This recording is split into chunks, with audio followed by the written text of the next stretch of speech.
आज छत्रपती संभाजीनगरच्या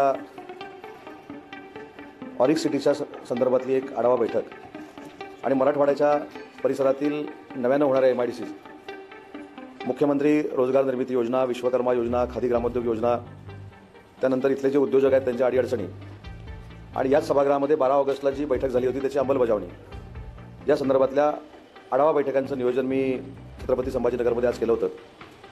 आणि मला सांगताना एक आनंद आहे की 12 ऑगस्टला जी बैठक झाली आणि जी पत्रकार परिषद मी घेतली होती त्यातली अनेक कामं सरकारच्या माध्यमातून मार्गी लावण्यामध्ये आम्ही यशस्वी झालो.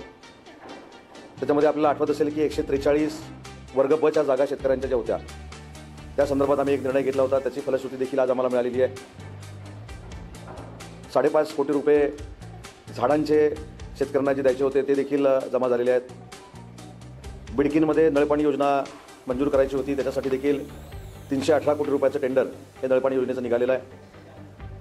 ऑरिक सिटी आणि समृद्धी मार्ग हा जोडणारा रस्त्याचा जो एक प्रकल्प आहे तो देखील महिन्याभरामध्ये पूर्ण होणार आहे. फक्त MSRDCची कनेक्टिव्हिटी आता शिल्लक राहिलेली आहे.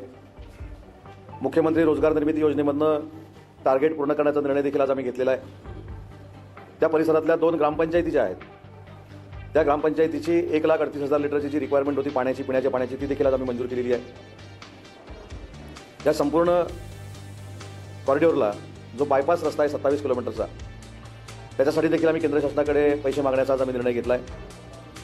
PAPचे जे प्रश्न होते जे 12 ऑगस्टच्या बैठकीमध्ये चर्चा झालेले होते ते देखील अनेक प्रश्न आज आम्ही सोडवलेले आहेत. आणि सगळ्यात महत्त्वाची गोष्ट 56,306 कोटी रुपयाचे प्रकल्प, त्याच्यामध्ये JSW आहे, किर्लोस्कर टोयोटा आहे, अथर आहे, JSWचा अजून एक बसचा प्रकल्प आहे. या प्रकल्पांची सुरुवात देखील या संपूर्ण परिसरामध्ये झालेली आहे. किर्लोस्कर टोयोटाच्या कंपाऊंड वॉलला सुरुवात झाली. JSWने 25% आमच्याकडे भरलेले आहेत, त्यांना देखील आता आम्ही जागा देतोय. आणि आज पुन्हा एकदा छत्रपती संभाजीनगरला सांगताना मला आनंद आहे की महायुतीच्या सरकारनं छत्रपती संभाजीनगरसाठी म्हणजेच मराठवाड्यासाठी जे औद्योगिक सकारात्मक पाऊल टाकलं, आज मी तिला 22 प्रकल्पांनी याच आमच्या सगळ्या परिसरामध्ये जमिनीची मागणी केलेली आहे. आणि या 22 प्रकल्पांची गुंतवणूक जी आहे ती सुमारे